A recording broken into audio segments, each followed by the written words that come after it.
Assalamualaikum warahmatullahi wabarakatuh. Wassalli wassallim ala rasulillah wa ala alihi wa ashabihi wa atba'ihi hamadatamiti wa tayyib. Subhanaka la ilma lana illa ma 'allamtana innaka antal alimul hakim. Rabbi ishrah li sadri wa yassir li amri wahlul 'uqdatan min lisani yafqahu qawli. ولا حول ولا قوة إلا بالله. قال الله سبحانه وتعالى أعوذ بالله من الشيطان الرجيم قل إن كنتم تحبون الله فاتبعوني يحببكم الله ويغفر لكم ذنوبكم الله غفور رحيم. صدق الله العظيم. قال النبي صلى الله عليه وسلم لا يؤمن أحدكم حتى يكون هواه تبعا لما جئت به. كما قال النبي صلى الله عليه وسلم. Alhamdulillah tuan-tuan dan puan-puan yang dirahmati oleh Allah Subhanahu wa taala.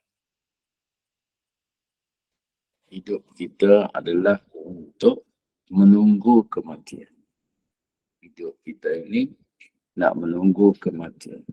Sebab kehidupan yang sebenar bukan di sini. Kehidupan itu selepas daripada mati. Sebelum daripada mati, dia bukan kehidupan yang sebenar. Apa-apa yang kita miliki dalam kehidupan sebelum kita mati, itu bukan milik yang sebenar. Kalau kita sihat, itu bukan kesihatan yang sebenar. Kalau kita sakit, itu bukan sakit yang sebenar. Kalau kita memiliki harta, itu bukan harta kita yang sebenar. Apa saja yang kita miliki sebelum kita mati, itu adalah pemilikan yang sementara, bukan pemilikan yang sebenar. Macam orang yang kerja kontrak, kerja sementara. Dia kerja sementara, bila-bila masa saja pekerjaan dia boleh ditamak. Jadi gaji yang sementara, allowance yang sementara. Begitulah juga kita dalam kehidupan kita di atas dunia ini. Kita kena cakap banyak kali untuk mengingatkan diri kita bahawa kehidupan ini adalah sementara. Kehidupan yang sebenar adalah kehidupan selepas mati. Supaya kita tidak terpedaya dengan kehidupan ini yang membawa kerugian besar dalam kehidupan kita di alam akhirat. Kalau dengan kehidupan yang sekejap ini, kita begitu rakus dengan harta, kerana untuk menyenangkan diri kita, ini cuma kehidupan yang sekejap. Bagaimanakah kehidupan yang begitu panjang jika kita tidak memiliki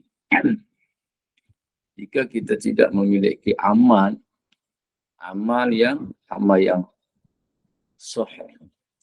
Amal yang sahih datang daripada amal yang soleh datang daripada iman yang sahih. Amal tak mungkin jadi soleh kalau tak datang daripada iman yang sahih.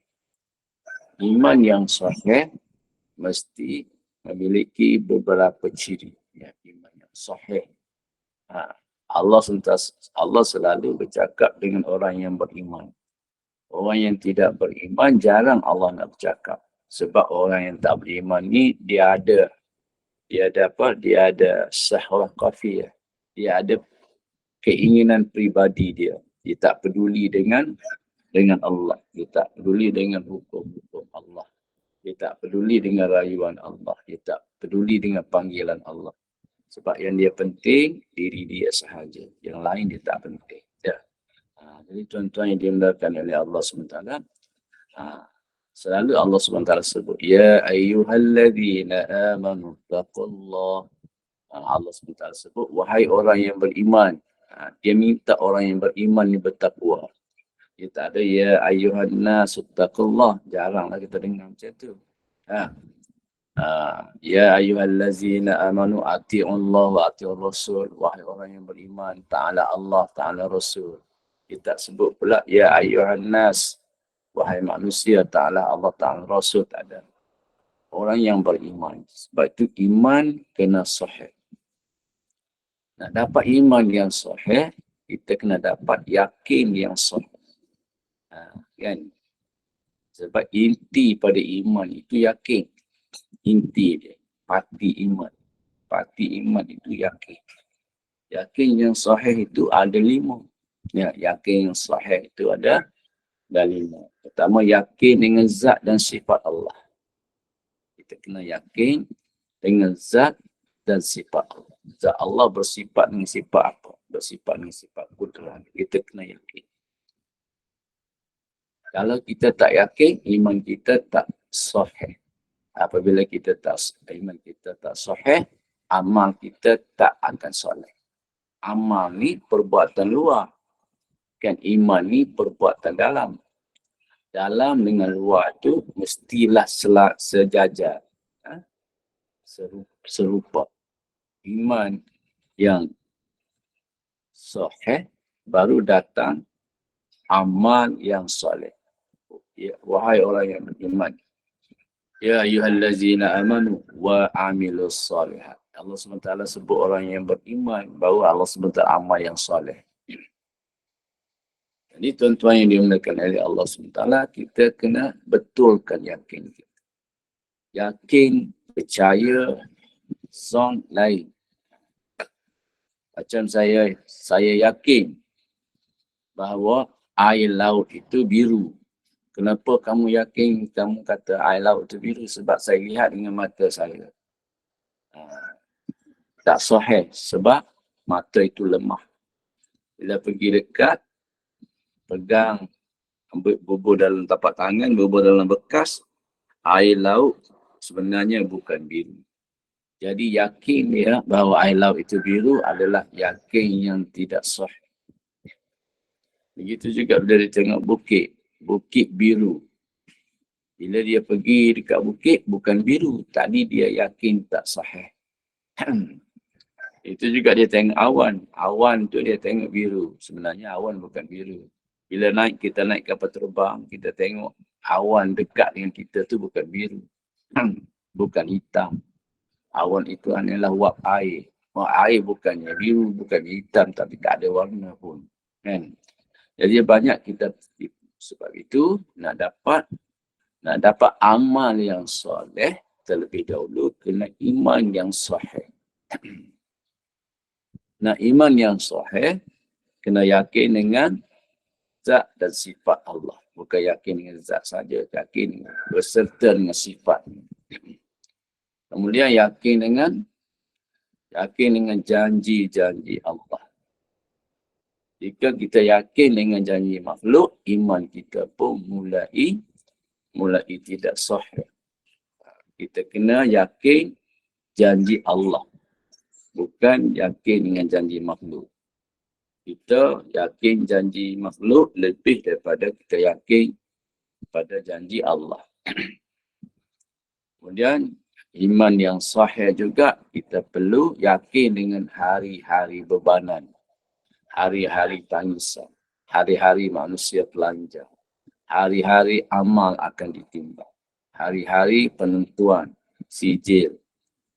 Sijil ahli neraka atau dapat sijil ahli syurga. Yakin dengan adanya 99 helai buku catatan amal. Hari-hari bebanan. Hari-hari manusia melupakan manusia lain. Anak akan melupakan ibu. Ibu akan melupakan anak. Di pada masa ibu akan fikir tentang diri dia. Bila melihat azab yang begitu menggerunkan, azab yang begitu menakutkan, dia tak fikir dah anak. Kalau satu orang tu pergi di hutan dan dia dikejar oleh harimau yang garang. Dia pun tak fikir anak. Dia fikir macam mana nak selamat diri dia. Di alam akhirat besok, hari-hari menakutkan, hari-hari bebanan. Kita kena yakin dengan hari-hari bebanan. Jangan kita leka dengan hari-hari dunia. Hari jadi ayah, hari jadi diri lah, hari jadi hari ibu lah, hari ayah lah, hari bapa lah, hari anak lah, hari pekerja lah. Kita sambut begitu meriah, begitu rapi. Tapi hari-hari yang kita nak berhadapan dengan kubur, hari-hari di mana kubur menghimpit kita sampai berceragah tulang rusuk. Hari-hari di mana kita akan digulingkan di atas bara api siang dan malam. Menangis tanpa siapa pun yang peduli. Hari-hari di mana kita dipukul oleh malaikat. Hari-hari kita diheret kepada masa dalam keadaan telanjang dan panas. Kita tak peduli pun. Tak ada persiapan rapi. Tidak ada kesungguhan pun. Kan? Tetapi hari ibu, hari ayah, hari jadi, hari pekerja, macam-macam hari. Kita sibuk membuat persiapan yang begitu rapi. Seolah-olah hari-hari ini hari yang penting berbanding dengan hari-hari yang akan kita tinggalkan nanti. Tuan-tuan yang dikasihi oleh Allah SWT, kita perlu yakin pada hari-hari bebanan. Hari-hari saat-saat ketika malaikat maut datang cabut nyawa, direntaknya nyawa daripada badan untuk mengeluarkan roh. Begitu sakit, begitu menyeksakan. Macam dicincang oleh pedang. 70 kali. Sangat sakit. Kita tak buat persiapan pun. Kita tak takut pun. Itu iman yang tidak sahih. Ada iman tapi tak sahih. Iman yang tak sahih tak akan menghasilkan amal yang soleh. Tak akan menghasilkan amal yang soleh. Kalaulah iman yang tidak sahih, tapi amal nampak macam soleh, itu amal artificial amal. Artificial soleh. Soleh yang artificial. Kan? Kalaulah pokok tu tumbuh, bukan daripada biji benih, itu dipanggil pokok artificial atau pokok palsu, pokok buatan. Pokok yang ori mesti datang daripada benih. Kalau pokok yang tumbuh bukan daripada benih, bukan daripada benih dia, maka pokok itu pokok artificial, pokok plastik. Begitulah juga tuan-tuan yang dimuliakan oleh Allah SWT. Kita kena yakin dengan adanya pentadbiran ghaibiyah. Adanya pentadbiran ghaibiyah di sebalik pentadbiran zahiriyah. Kita nampak hujan turun di bukit. Kita tengok yang zahirnya matahari panas. Dia sedup buat air naik jadi awan. Kemudian awan ditiup oleh angin sampai di kawasan sejuk. Lalu hujan pun turun. Itu pentadbiran zahir. Kita kena yakin di sebalik pentadbiran zahir adanya pentadbiran ghaibiyah. Iaitu Allah SWT perintah malaikat untuk meniup hujan tersebut ke tempat yang Allah SWT kehendaki. Tak akan hujan di tempat yang Allah tidak kehendaki. Awan tak akan bergerak tanpa perintah Allah. Kita perlu bina yakin yang sahih untuk mendapat amal yang soleh.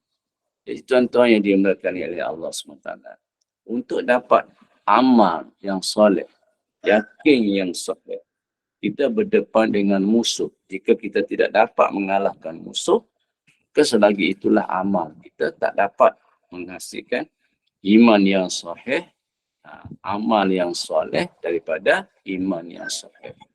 Jadi musuh yang paling ketat yang ada dalam diri kita ialah nafsu. Nafsu ini dia mendesak, dia sanggup menipu, dia sanggup putar balik, dia sanggup berbohong, dia sanggup apa saja demi kepentingan diri. Kan? Asal yang berkaitan dengan diri dia, dia akan buat apa saja. Kalau berkaitan dengan orang lain, dia tak ada, dia tidak minat. Dia minat yang berkaitan dengan diri dia sendiri. Jadi tuan-tuan yang dimulakan oleh Allah SWT, pagi ini kita nak bercakap pasal samarnya nafsu menyelinap masuk dalam amal. Kan? Nafsu ni nafsu yang sudah atas, nafsu yang tinggi, nafsu orang yang berperingkat tinggi. Kan? Bukan nafsu orang yang berperingkat rendah. Nafsu orang yang berperingkat rendah ni jelas tak sama lagi. Kan? Nafsu dia macam ada beberapa nafsu yang tersembunyi di dalam diri manusia yang duduk dalam di lataif tertentu, lembah-lembah dalam diri kita yang menyimpan sifat-sifat nafsu. Ada sifat nafsu itu sifat subu'iyah. Apa dia subu'iyah? Binatang liar. Di mana dia duduk? Dia duduk di satu lembah. Dia panggil lataif. Di lembah itu dia berdiam. Dia tidur di situ. Dia bermukim di situ. Bila dia digerak, disedar, maka dia menghasilkan karakter. Dia sanggup membunuh. Dia sanggup menipu. Dia sanggup buat apa saja. Demi untuk kepentingan diri dia. Ada pula di satu lembah pula terdapat nafsu yang bersifat bahimiyah, iaitu binatang-binatang jinak, macam binatang-binatang peliharaan. Dia pentingkan perut dia pentingkan nafsu dia, yang lain dia tak penting. Walaupun dia amal agama tu luaran saja, tapi dalaman dia itu untuk memenuhi kehendak perut dia, kehendak syahwat dia. Kemudian ada pula lembah pula macam-macam. Di situ ada ular, jengking dan sebagainya. Ada lembah yang diduduki oleh nafsu syaitaniyah, nafsu iblisiyah. Kan?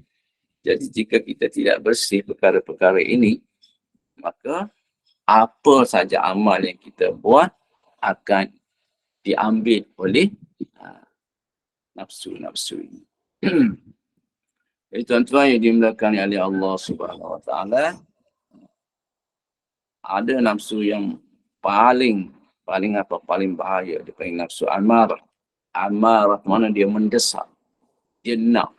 Apa cara pun dia nak juga. Dia buat asal dia putar, dia belit, dia pusing. Asalkan benda tu dapat kat dia. Dia panggil nafsu amarah. Kan? Kemudian, bila dia jinak sikit, dia jadi nafsu lawamah. Nafsu lawamah ni, dia buat, dia cari kepentingan diri, dia ada penyesalan. Dia mulai kesal dengan perbuatan dia. Kalau nafsu mulhimah, nafsu yang sentiasa mendapat ilham daripada Allah. Yang kamu buat tu tak betul. Yang kamu buat tu tak bagus. Yang kamu buat tu bahaya. Kubur kamu nanti seksa. Masa kamu nanti sengsara. Sirat kamu nanti bahaya. Maknanya datang ilham-ilham yang sentiasa membisik dalam diri dia terhadap perbuatan-perbuatan yang salah dan silap.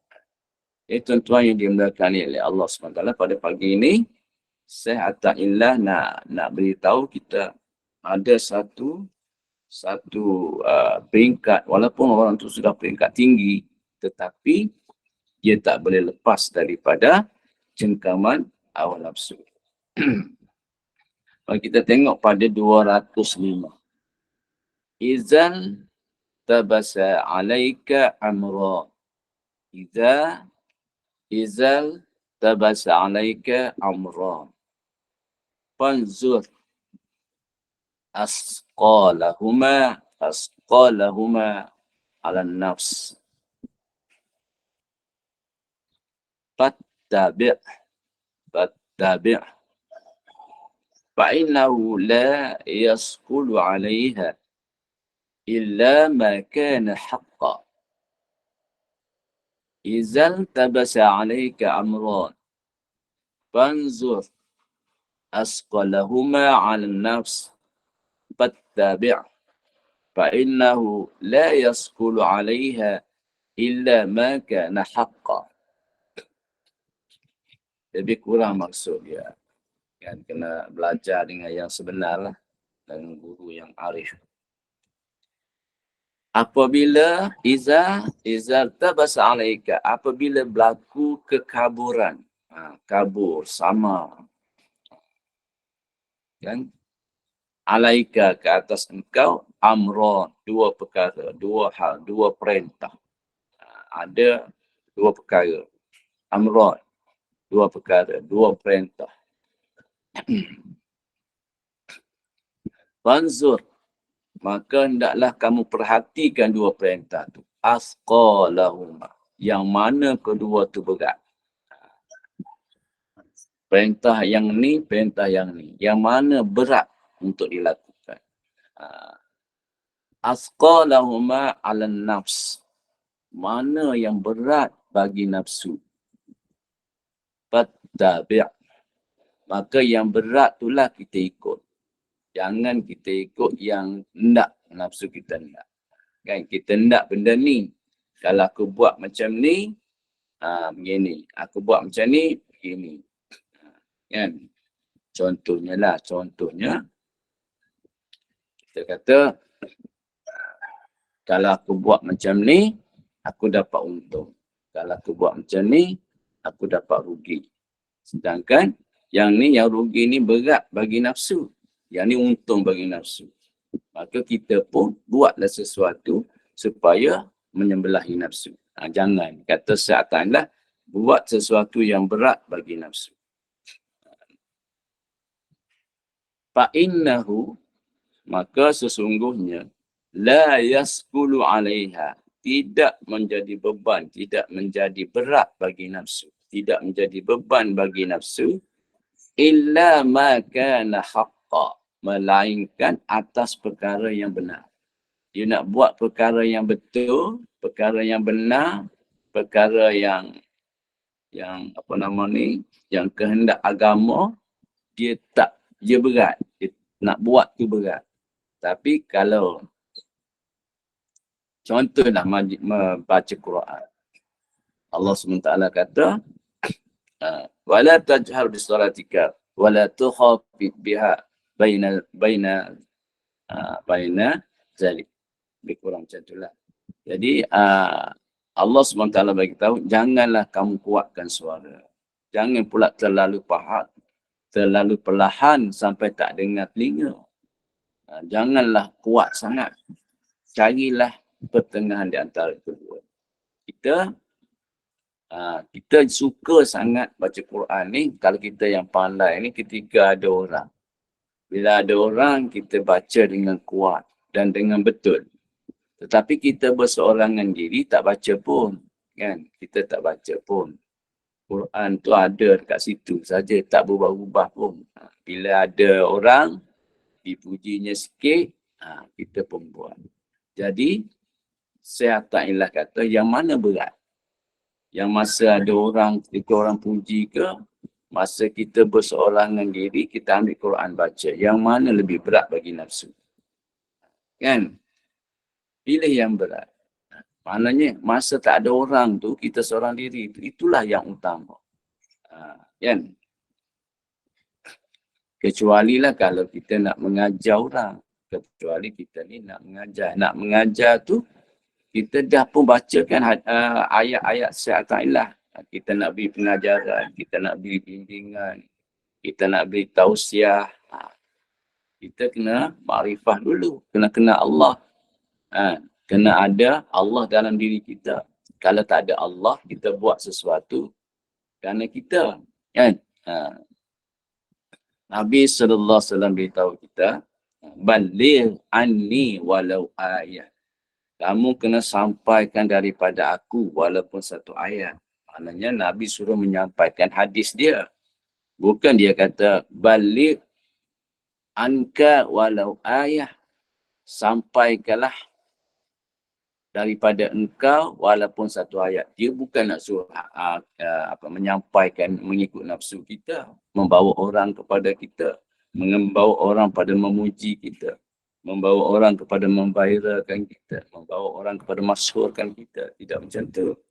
Nabi kata baligh anni walau ayat, sampaikan daripada aku. Hadis-hadis daripada aku, hukum-hukum daripada aku walaupun satu ayat. Jadi nak faham apa yang kehendak daripada Nabi, kita kena faham 2-3 perkara. Pertama, kita kena faham Qisasul Anbiya. Yang kedua, kita kena faham Asbabun Nuzul. Yang tiga, kita kena faham Asarus Sahabah. Kan? Kita kena faham Asarus Sahabah kerana Nabi mengucap perkataan itu dalam suasana para sahabat dia. Bukan Nabi cakap kepada kita, kita tak ada masa Nabi bercakap tu. Yang ada ialah para sahabat dia. Suasana macam mana? Sebab tu kita kena tahu cerita para sahabat. Bagaimana mereka berinteraksi dengan Nabi. Itulah yang lebih dekat pemahaman makna. Kan? Ini kita kena lihat sebabun nuzul. Sebab-sebab benda tu diucapkan. Nabi mengucapkan perkara ini disebabkan oleh apa? Kerana apa? Jadi tuan-tuan yang dimulakan oleh Allah SWT, jika kabur bagimu dua hal. Izal tabisa alaika amron. Kalaulah kamu kabur, kalaulah kamu keliru dalam dua perkara, yang mana satu ni nak buat ni. Fanzur athqalahuma 'alan nafs. Kamu perhatikan, kamu semak yang mana berat bagi nafsumu. Berat bagi nafsu. Fattabi'hu. Maka kamu kena ikut yang lebih berat pada nafsu tu. Nafsu tu condong kepada dirimu ke condong kepada agama. Kan? Kalau condong kepada dirimu, nafsu tu ringanlah, sukalah dia. Condong kepada agama, condong kepada keikhlasan, maka nafsumu berat. Jadi kalau kamu pilih yang ringan kerana dia lebih memihak kepada dirimu, jangan buatlah, kan? Kalau yang lebih memihak kepada agama, lebih memihak kepada hukum, kita pilihlah. Itu kalau kita nak bersihkan jiwa kita. Qad aflaha man zakkaha. Sungguh telah beruntung orang yang telah membersihkan jiwa ni. Waqad khaba man dassaha. Dan telah celakalah orang yang telah merosakkan jiwa dia. Orang yang mengotori jiwa ni, Allah SWT kata banyak dah yang celaka. Qad sungguh-sungguh adlaha, telah berjaya man zakkaha, orang yang membersihkan jiwa dia. Kan? Kita tengok orang yang buat korun, dia tak bersihkan jiwa dia. Allah kata qad khaba man dassaha, telah celaka, telah rugi dia. Tapi orang yang bersihkan harta dia, macam Abdul Rahman bin Auf, walaupun banyak harta dia jutawan, tapi dia ahli surga sebelum mati lagi. Nabi dah bagi dia tahu kabar bahawa dia ahli surga, 10 orang yang dimasukkan dalam surga. Kita tengok sama-sama raja. Kan? Fir'aun pun raja, Namrud pun raja, Nabi Sulaiman pun raja, Nabi Daud pun raja. Tetapi yang satu ni raja yang mengikut hawa nafsu. Yang satu lagi raja yang mengikut perintah Allah. Yang mana binasa? Qad aflaha man, siapa yang telah berjaya? Yang telah berjaya ialah Nabi Sulaiman dan Nabi Daud. Kerana dia membersihkan nafsu dia. Dia tak ikut nafsu dia. Wa qad khaba man dassaha. Maka telah celakalah orang yang mengotori dia. Kenapa celakanya Firaun? Kenapa celakanya Namrud? Bukan kerana dia jadi raja. Kerana apabila dia menjadi raja, dia mengikut hawa nafsu. Kan? Allah SWT ni tak marah siapa jadi raja. Tak. Itu bukan masalah dia.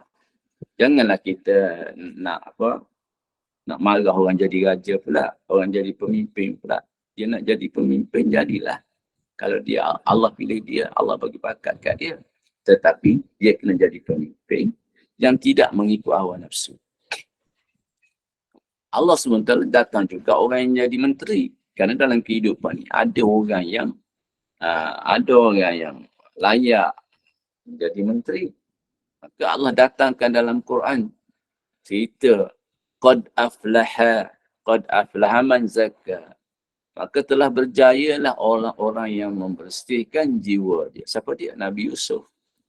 Nabi Yusuf membersihkan jiwa dia. Dia jadi menteri. Menteri yang disukai oleh Allah. Sehingga Allah lantik dia jadi seorang rasul. Menteri yang bertaraf rasul. Kan? Ada juga menteri macam Haman. Menteri kepada Fir'aun. Waqad khaba man dassaha. Telah celakalah orang yang mengotor jiwa dia. Kenapa Haman gagal? Bukan kerana dia jadi menteri. Kerana semasa dia pegang kementerian, dia mengikut hawa nafsu. Kenapa Nabi Yusuf berjaya? Dia berjaya kerana semasa dia pegang kementerian, dia tidak ikut hawa nafsu dia. Allah bagi tahu orang kaya, orang miskin, orang orang berharta, orang tak berharta, semuanya binasa kerana mengikut hawa nafsu.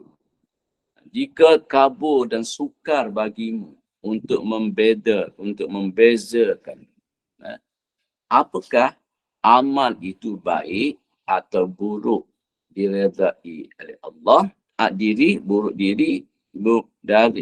diredai oleh Allah atau dimurkai Allah, maka umpamakan sekiranya engkau mati sedang berbuat itu. Jika tidak gentar menghadapi mati dalam mengerjakan itu, maka kerjakanlah. Sebab itu sebagai tanda perbuatan itu hak dan benar. Dalam huraian ni, dia kata jika kamu kabur untuk membezakan sesuatu amal tu baik ke buruk. Tutup muka adik. Tutup gonta. Tutup Ya. mic. Tutup gonta. Jika kamu kabur Dia kena tutup. dengan sesuatu perkara, kan? Jika kamu kabur dengan sesuatu perkara, maka kamu tengok apa yang aku buat ni selamat tak bila pergi ke kubur? Yang aku buat ni selamat tak bila aku pergi mahsyar? Yang aku buat ni selamat ke tidak aku nak meniti sirap besok? Kalau benda yang kita nak pilih tu selamat, kata pengarang ni, kamu buatlah. Kalau kamu fikir benda tu tak selamat, jangan kata orang Kelantan, jangan nak tebing buat, janganlah nak buat. Sebab menyeksakan diri kamu sendiri, kan? Dikubur di masa. Jadi kita diberi panduan. Apabila kita buat ni, kita fikir selamat tak kubur aku esok? Dengan benda yang kecil, kan? Ada dengan kerana selendang saja manusia itu telah dimasukkan ke dalam neraka. Kan? Itu kita sangat takut. Jadi tuan-tuan yang dikasihi oleh Allah SWT, itu adalah ujaran yang pertama. Ujaran yang pertama, izal tabasa alaika amra. Kalaulah kamu rasa kabur, kamu rasa keliru di antara dua perkara. Banzur asqalahuma ala nafs. Kamu tengok yang mana berat bagi nafsumu. Fattabih. Yang berat bagi nafsu itulah yang kamu ikut, yang kamu buat.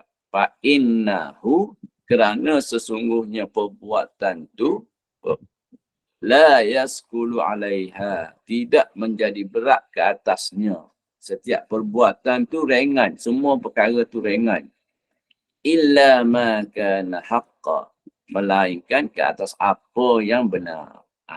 Tidak berat ke atasnya, ke atas nafsu, melainkan atas perkara yang hak.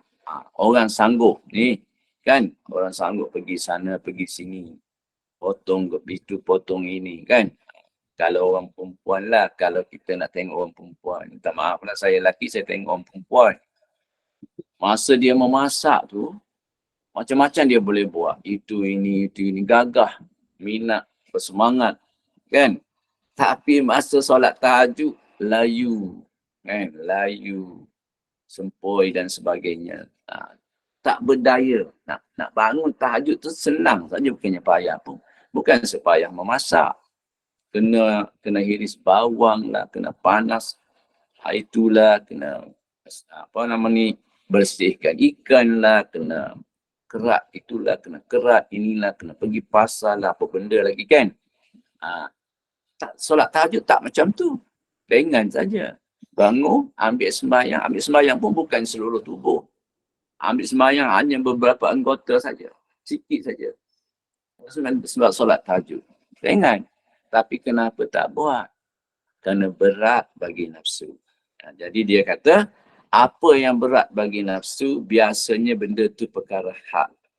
Apa yang mudah bagi nafsu tu, biasanya perkara yang tidak hak. Jadi tuan-tuan yang dimuliakan oleh Allah Subhanahu Wa Taala, kita lihat ujaran yang ke-206. Ingat ya, nafsu yang kita cakap ni nafsu yang tinggi, bukan nafsu yang rendah. Ini dah ujaran yang tinggi. Ini nafsu orang-orang beramal di peringkat tinggi. Orang yang beramal di peringkat rendah dah jelas pun nampak kan. Tak sama-sama lagi, dah jelas dia buat tu perkara nafsu kan. Tapi yang tak jelas ni bagi orang yang beramal soleh. Orang yang beramal soleh dia tak jelas. Orang yang awam ni dah jelas dia buat tu jelas-jelas pun nafsu kan. Min alamati ittiba'i hawa musari'atu ila nawafil khairat wattakasulu anil qiyami bil wajibat. Ini ujaran yang ke-206. Sa'ata'illah nak membimbing kita. Memang dia mursyid. Sa'ata'illah ni dia mursyid. Dia punya murid beribu-ribu kan. Bagaimana dia pimpin manusia satu langkah ke satu langkah ke satu langkah supaya orang tu benar-benar beramal kerana Allah, beramal soleh. Min alamat ittiba'il hawa, antara tanda-tanda mengikut hawa. Hawa ni ada keinginan dalam diri kita. Keinginan tu kadang-kadang jelas nampak. Kadang-kadang keinginan tu dia tak nampak sangat.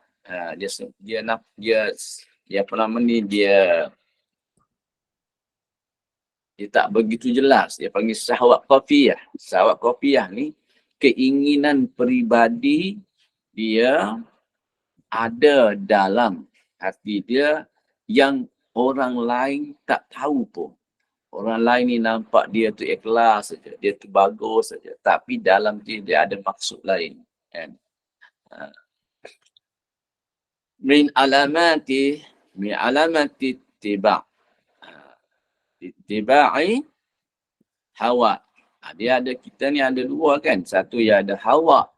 Yang satu lagi ada syahwat. Syahwat dengan hawa. Allah Subhanahu Wa Taala tanya kita dalam Quran, tanya Nabi, tanya kita. Ara'aita man ittakhadha ilahu hawa? Kamu tak nampak ke? Kamu tak boleh kesan ke? Kamu tak boleh perhati ke? Ada orang tu dia menjadikan hawa nafsu dia sebagai Tuhan. Apa saja perintah kehendak hawa dia, angin dia. Hawa ni angin lah, angin nak masyhur, angin nak glamour, angin nak menonjol diri, angin nak dipandang orang, angin nak dimuliakan orang, angin nak dihargai orang. Itu begitu keadaan hawa. Kalau syahwat ni dia nak pentingkan perut dia, kan, nak pentingkan keinginan nafsu dia kan. Jadi min alamat ittiba'il hawa musara'atu ila nawafil khairat. Antara tanda-tanda yang kita boleh kesan pada diri kita kan. Kita kesan pada diri kita lah, kita tak nak kesan pada orang lain. Tak ada manfaat pun kita kesan pada orang lain. Yang lebih bermanfaat kita kesan pada diri kita sebab kita nak baiki diri kita. Kita bukan nak baiki orang. Kita nak baiki kita. Bila kita nak baiki kita, kita sibuk mencari kelemahan peribadi kita daripada sibuk mencari kelemahan peribadi orang, kan?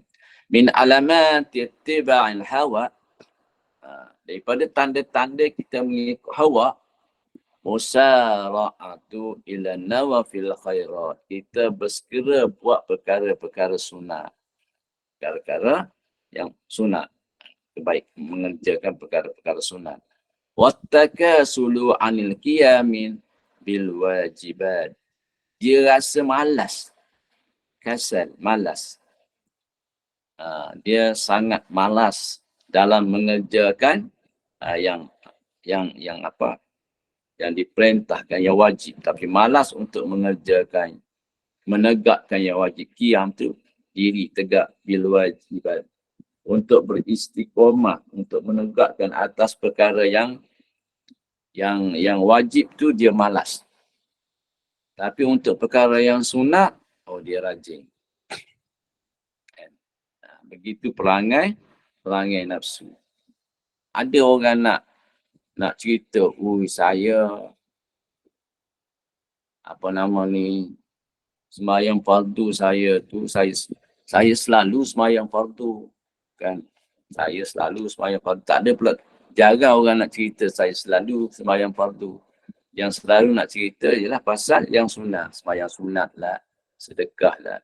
Dia pula jarang nak beritahu hal zakat, nak menunaikan yang zakat, tapi dia biasanya heboh-heboh, cakap-cakap mengenai sedekah sana, sedekah sini. Mana katanya apa yang kita dapat faham daripada ujaran ini, hawa kita, hawa ni, keinginan nafsu yang tersembunyi dalam diri kita tu, dia lebih suka perkara yang sunat daripada perkara yang nak menegakkan yang wajib. Muhammad bin Abil Wad berkata, kebinasaan manusia terjadi dalam dua hal. Mengerjakan yang sunat dan mengabaikan yang fardu, yang wajib. Dan dalam amal perbuatan hanya mementingkan bahagian zahir amal dan tidak mementingkan bahagian dalam amal. Maknanya bahagian-bahagian penyakit hati, bahagian-bahagian membersihkan hati, tazkiyah hati, takhliyah hati, tahliyah hati, dia tak ambil penting sangat. Dia ambil penting yang luaran. Bacaannya betul, rukuk sujudnya betul, perbuatan zahir yang orang boleh nampak. Perbuatan zahir yang orang boleh nampak, itu yang dia ambil berat. Tapi bahagian dalaman, penyakit-penyakit hati, najis-najis kalbi, sirik-sirik kafi, semuanya tu tak diambil berat. Al-Khawas berkata, terputusnya makhluk daripada Allah kerana dua hal. Pertama, mengejar amal-amal sunat dan meninggalkan yang wajib. Dan memperbaiki lahir amal tetapi tidak memperhatikan keikhlasan beramal. Sedangkan Allah tetap tidak menerima amal perbuatan kecuali jika ikhlas dan tepat menurut kaedah syariat. Kita nak juga buat yang melanggari syariat. Yang syariat tak nak, itulah yang kita nak buat. Orang kata benda tu tak ada pahala pun. Buat pun tak ada pahala. Sebab apa? Sebab orang tak buat. Orang soleh-soleh dulu tak buat. Kalau kita buat pun, buat saja-saja. Mungkinlah ada pahala. Mungkin tak ada benda yang berkemungkinan. Itu kita bersungguh sangat. Tapi benda yang jelas-jelas dituntut oleh Allah, dituntut oleh Rasul, kita tak nak buat. Bala man aslama wajhahu lillah wa huwa muhsin. Bahkan mereka menyerah diri kepada Allah dan mereka membuat kebaikan. Disebut dulu aslama wajhah, menyerah diri tulus kepada Allah, wa huwa muhsin. Dan mereka itulah orang yang benar-benar buat kebaikan.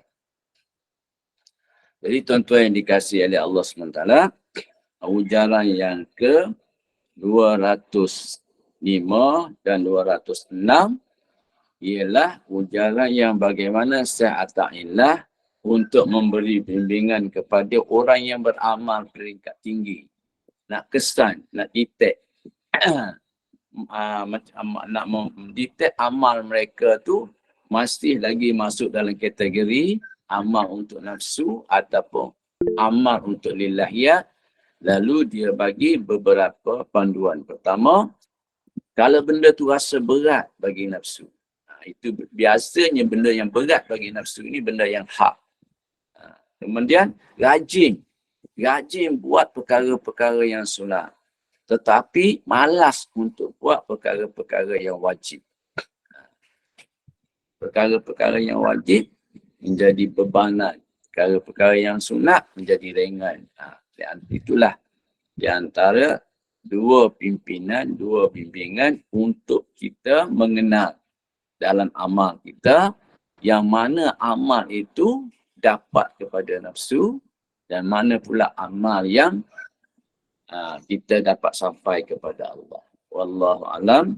Semoga Allah beri taufik kepada kita sebab kita masih lagi dalam belajar, masih lagi ya orang awam. Kita pun masih lemah. Jadi kita doa pada Allah.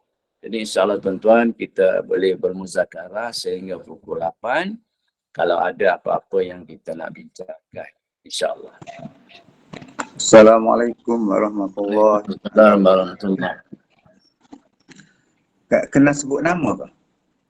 Tak payah. Right. Tak payah. Saya ada satu persoalan saya nak kemukakan. Ya. Soalan saya begini. Ada orang bertanya saya lah Ya. mengenai hal pusaka ibu bapa dia kan. Ya. Jadi hal pusaka tu jadi ada dalam kalangan anak beranak tu yang dia ambil duit tu, duit mak dia tu sebelum mak meninggal lagi lah. Tapi dia ambil tu tanpa pengetahuan adik-beradik yang lain. Jadi setelah ibu bapa mak tu dah meninggal dunia, jadi timbul perbalahan lah. Duit tu pergi ke mana kan. Lepas tu ada di antara adik-beradik tu yang dia tidak mengaku lah dia ambil tu. Jadi bila dia tidak mengaku dia ambil duit tu, menimbulkan tidak puas hati kepada adik-beradik yang lain. Jadi oleh sebab dia tidak mengaku tu, artinya adik-beradik lain tak puas hati lah kan. Jadi langkah terakhir ni kalau kita nak buat begini boleh ke tidak soalan saya? Kita minta supaya bersumpah dengan nama Al-Quran. Macam mana? Boleh ke tidak? Soalan saya. Ya, sebab untuk pengetahuan tuan dan juga semua orang, kita hanya fokus pada ujaran kita, tidak fokus kepada yang lain. Yang mana yang hukum hakam tu tidak. Kita ada imam kita, ustaz kita kat luar, bolehlah kita tanyakan mereka. Sini kita bincang ujaran yang kita baca tiap-tiap pagi sebab kita nak faham ujaran. Jadi yang tu saya tak jawab lah sebab tak ada berkaitan dengan ujaran kita. Okey ya. Ya, tak apa. Boleh tanya ustaz ke imam ke. Ya, tak apa. Okey, terima kasih. Sama.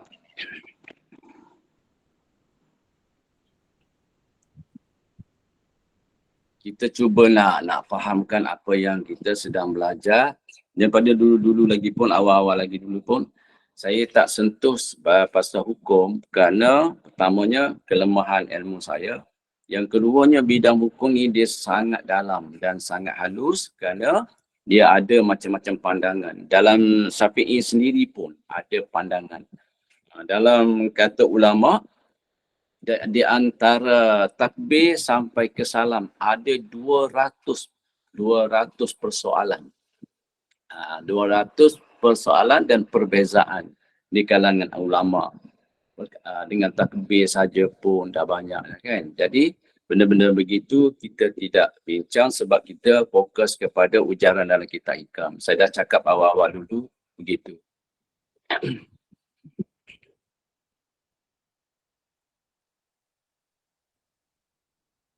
Ya, yang lain ada tak yang berkaitan dengan ujaran kita? Ada yang bertanya saya benda tu di masjid saya. Saya serahkan kepada Tuan Iman lah. Dia memang dia mengaji fiqh. Dia orang fiqh, dia orang syariah.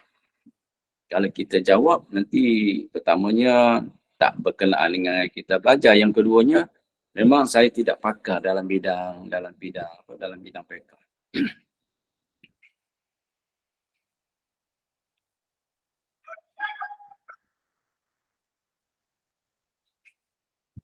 Jadi ujaran kita pada pagi ini ialah pertama mengenai apabila adanya dua perkara kata sa'atillah yang mana lebih berat bagi kita untuk melaksanakan. Biasanya perkara yang hak itu berat bagi nafsu. Maka kita buatlah perkara yang berat bagi nafsu sebab kita nak didik nafsu. Kalau berkaitan dengan harta pusaka tu memang nafsu nak ke harta. Memang bila nak kepada harta tu macam-macam buat dan macam-macam cara lah supaya kita dapat menguasai harta peninggalan tu. Tetapi kita kena lihatlah dia boleh membawa keselamatan kita pada hari akhirat ke tidak. Kalau tak boleh bawa, benda tu akan hilang juga suatu hari nanti. Kan?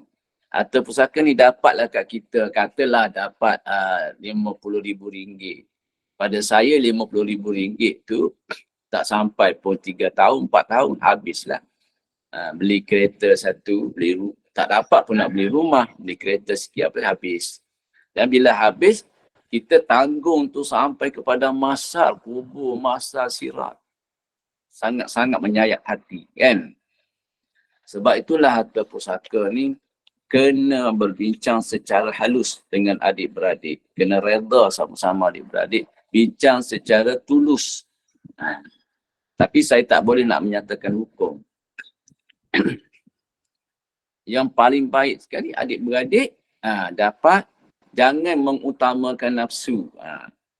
Jika mengutamakan nafsu, kita buatlah apa cara supaya benda tu dapat kat kita. Kita mengutamakan hukum. Supaya apa yang kita dapat tu bersih di sisi Allah. Kan? Kita nak guna pun tak ada masalah dah bersih dah. Kan? Kalau kita nak buat apa-apa pun tak ada masalah dah bersih dah. Tapi kalau kita ambil dengan cara yang kotor, jadi terus tercemar. Amal kita terus tercemar. Sebab itulah kita kena berhati-hati dalam semua perkara, takut dia itu masuk dalam bahagian kehendak nafsu, bukan kehendak Allah.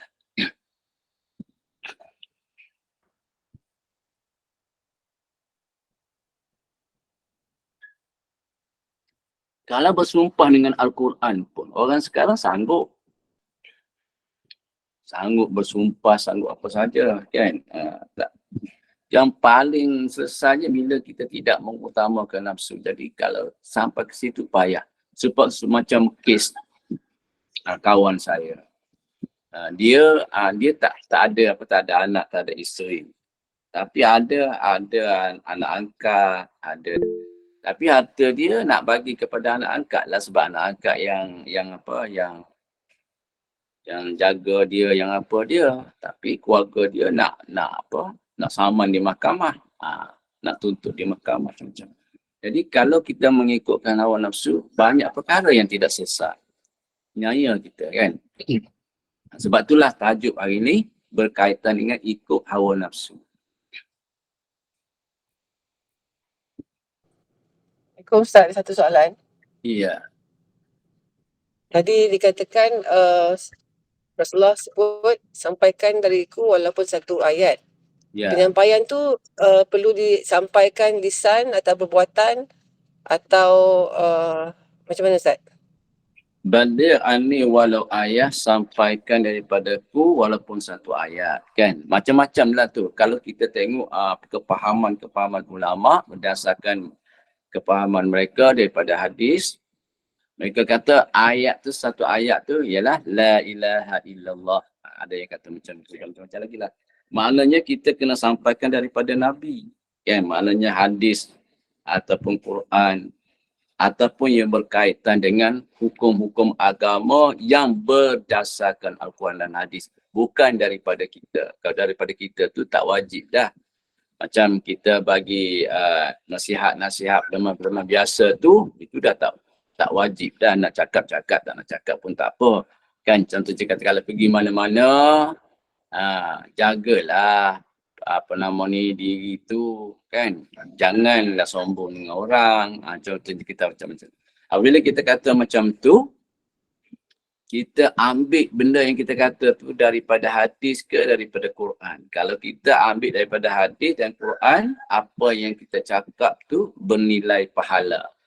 Ulama kata satu patah perkataan yang kita cakap. Kita cakap tu kali menang, ada yang sampai tahap setahun ibadat sunat. Kan? Mana katanya? Ya, Puan? Maksud saya kita perlu cakap ke kalau kita tunjukkan kita punya personality, kita buat perkara tu dari segi perbuatan, tak perlu kita cakap. Setengah orang tu tak pernah nak cakap. Tapi dia tunjuk dari segi perbuatan dia. Dia kalau ikut tuntutan kalimat la ilaha illallah, dia tiga-tiga pun. Cakap pun kena, perbuatan pun kena, niat pun kena kan. Kalau kita perbuatan saja, bagus juga. Itu yang lebih utama. Tapi lisan tu kena juga. Cakap lah. Macam Puan tu bagus, jangan tak perlu cakap banyak. Kan? Jadi Nabi kita tengok hadis Nabi kan tak panjang, pendek-pendek saja hadis Nabi. Maknanya Nabi ni dia cakap pendek saja. Jarang sangat Nabi cakap panjang-panjang. Kemudian dia tunjukkan akhlak. Okey, Pak. Terima kasih. Ya, sama-sama.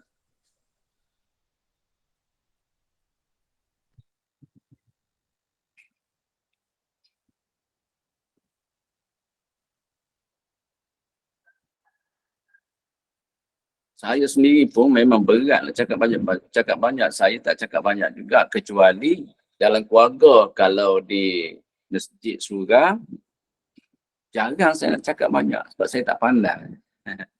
Saya pandai ni sebab saya baca. Saya baca yang orang tulis.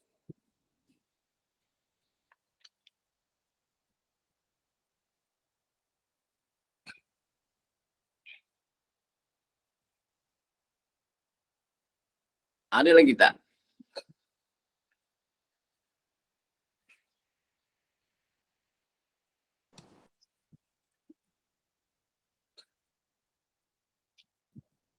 Ustaz dan Assalamualaikum Ustaz. Ya. Ujaran 25 dengan 26 tu memang berbekait lah. Ya, berkait rapat.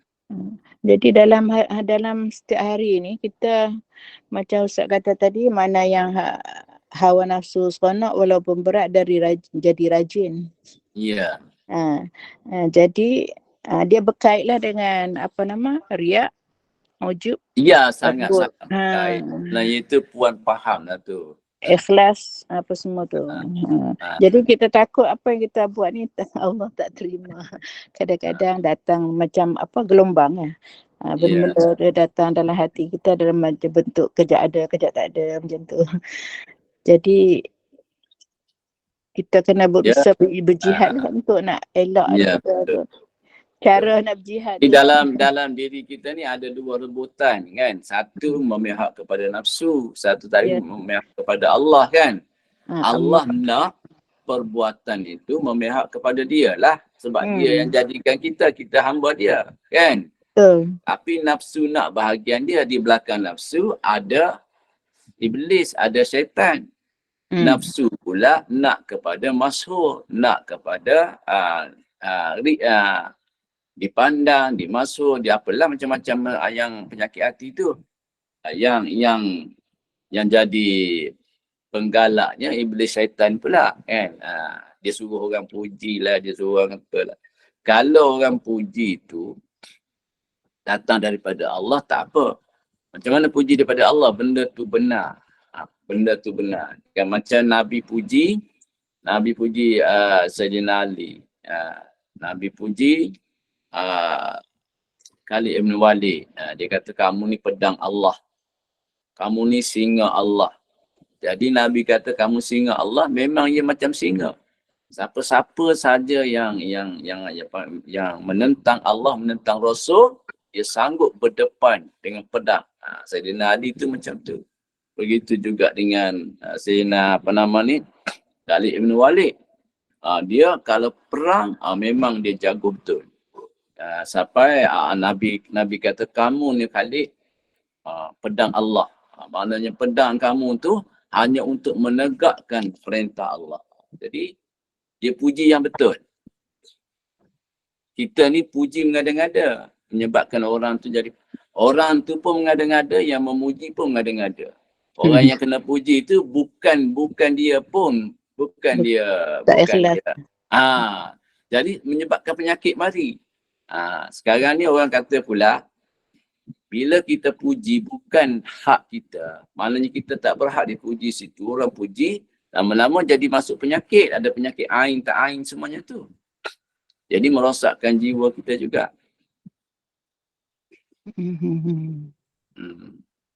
Betul lah puan, bila kita ikut nafsu, dia ada keluarlah kehendak nafsu tadi, macam riak ke, sombong ke, apa benda tu. Okey, terima kasih. Iya.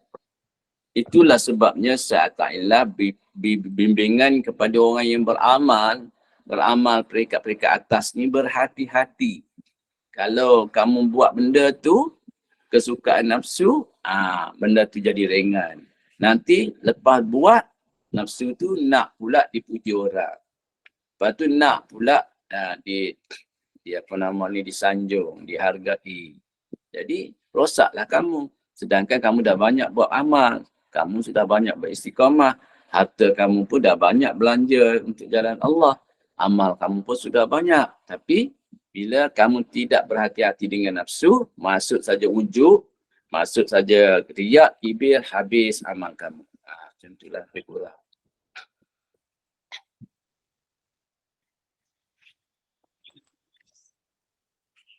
Kita lagilah banyak. Ya. Yang peringkat kita awam lagilah banyak. Kita ni memanglah orang awam ni. Ada orang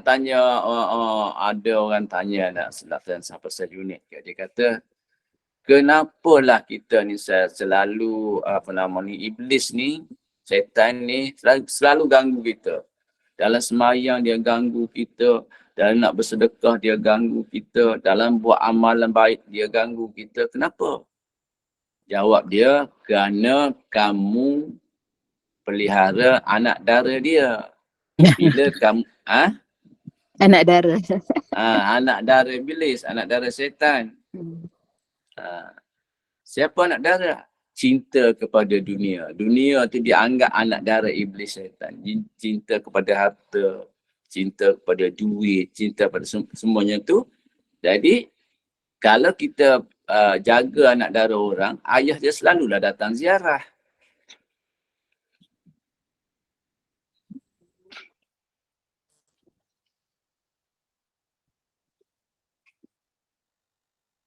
Dia lebih kurang 10 minit lagi, insyaAllah. Ada tak?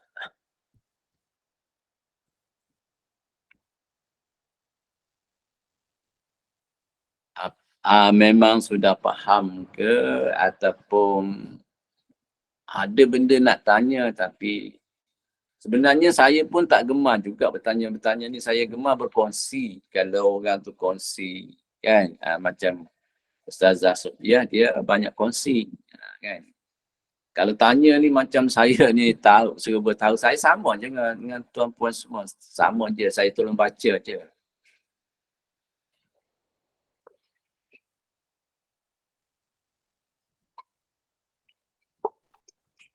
Bertanya tu Ustaz, salah satu cara tak tanya, tak seronok, tak faham, tak telus.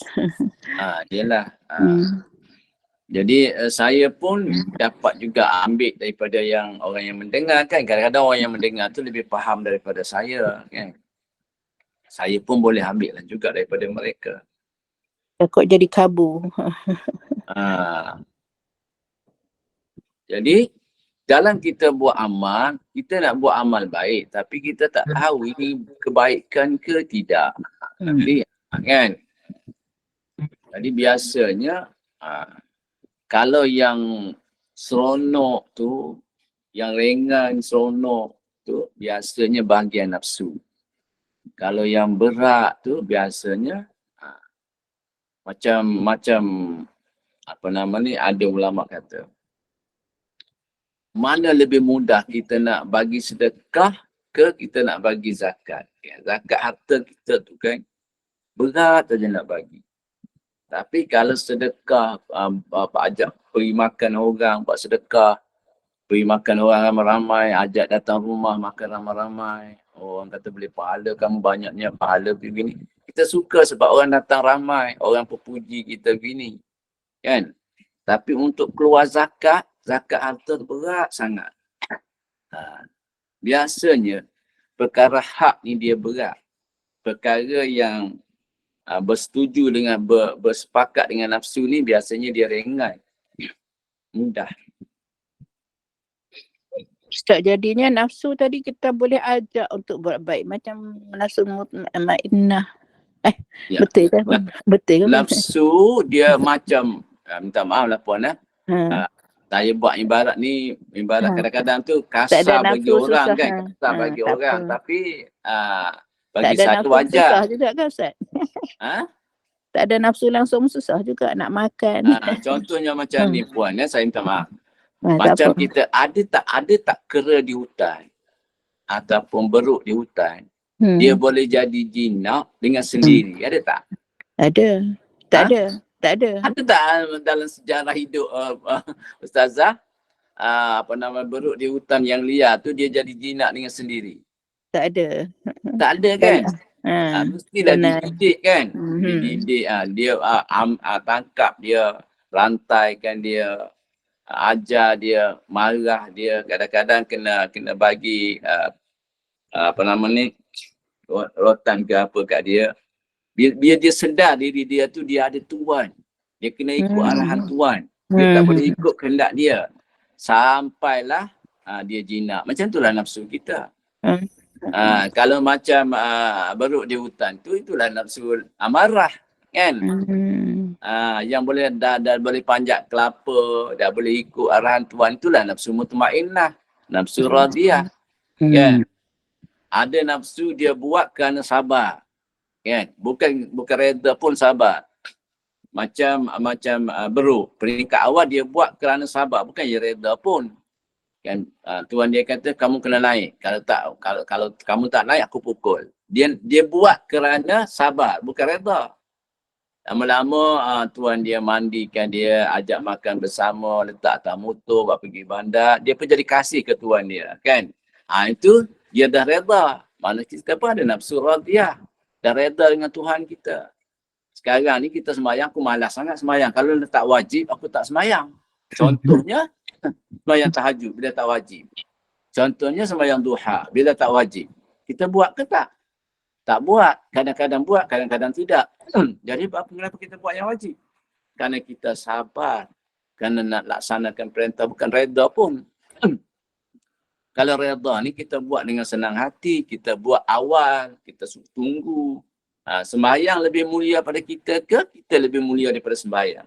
Kalaulah solat tu lebih mulia daripada kita, kita tunggu. Sebab dia mulia, yang mulia kena tunggu. Tetapi solat tunggu kita, dah masuk lama dah tak datang-datang lagi. Dah masuk dah tak datang-datang lagi. Jadi kita lebih mulia daripada solat. Maka kita buat tu kerana sabar. Bukan kerana reda. Kalau reda, dah belum masuk waktu tu, dia dah ready pun. Dah tahu dah waktu solat tu pukul 1.10. Dia dah 12.45 tu dia ready dah. Macam tu. Okey, terima kasih. Jadi nafsu tak pernah redha, nafsu hanya tunduk saja. Ya. Jadi didik boleh. Kalau kita didik dia sampai tahap redha. Kan ada 7 lapis, ada 7 lapisan nafsu tu kan Ustazah? Kan? Jadi kalau kita jinakkan dia sebab itulah ada mujahadah, ada riadah, ada pengorbanan, ada tafalli, ada tahalli, ada ta'akul, ada tafakur, ada murakabah, ada muhasabah. Macam-macam benda tu kerana nak menjinakkan dia lah. Okey, terima kasih. Nampak dah. Ya, nampak. Okay. Yang paling sulit sekali dalam diri kita inilah nak menjinakkan nafsu. Kan? Nak menjinakkan nafsu paling sulit. Apa nama ni? Tarafnya macam pergi Kalau berperang. Imam Ghazali ibarat nafsu ni begini. Orang ni pula ibarat nafsu ni macam-macam ibarat lah. Ada ibarat seperti singa, ada ibarat seperti binatang buas, ada ibarat seperti ular. Maknanya benda yang jahat-jahat lah. Tetapi kalau kita didik dia, singa tu walaupun dia garang, kalau didik dia boleh buat sarkas pun. Kan? Cantik je dia ikut je. Begitu juga dengan nafsu kita. Kalau kita didik dia dengan sungguh-sungguh, jinak juga dia. Bagus, nafsu ni bagus sebenarnya.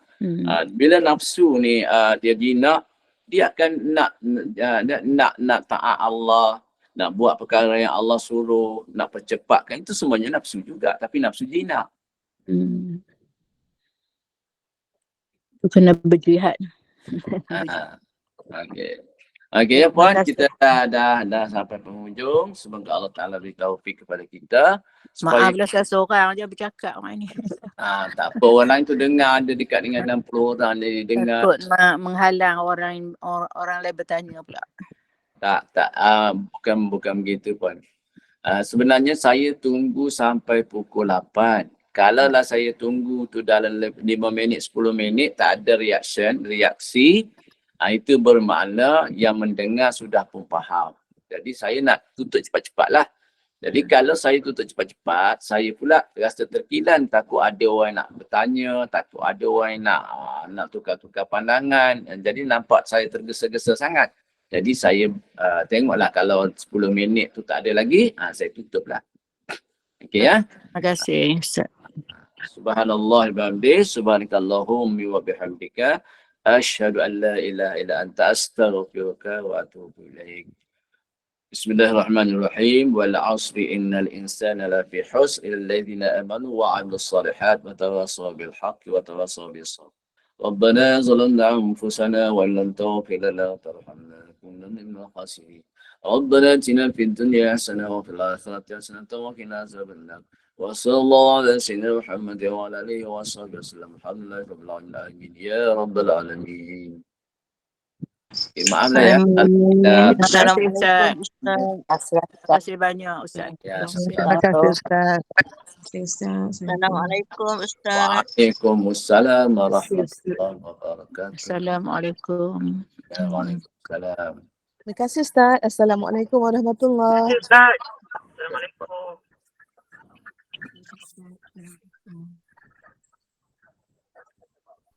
Jadi kalau nak bagi link pada pendengar, boleh bagi saja, tak ada masalah. Cumanya bagi orang yang betul-betul nak dengar lah kan. Kalau tak nak dengar tu macam tak bermanfaat lah, dia bagi link kat dia. Kalau memang dia betul-betul nak dengar, boleh. Ya. Tapi kena bagi tahu lah dekat dia, saya bukan siapa-siapa beritahu macam tu. Jangan beritahu yang lebih-lebih. Saya satu orang pensarah IPG yang telah bersara. Itulah saya. Terima Ustaz. Ya. Assalamualaikum Ustaz. Terima kasih. Waalaikumsalam warahmatullahi. Daripada Indonesia. Yang lama. Ya. Salam dari Indonesia. Mudah-mudahan kita sehat semuanya. Amin. Kemana pula Pak lepas ni? Kemana Pak Ustaz? Kemana pula selepas nanti? Oh, ini saya baru sampai di lapangan tenis mau olahraga pagi ini. Lapangan tenis. Iya, mau olahraga. Sebab tu dah saya tengok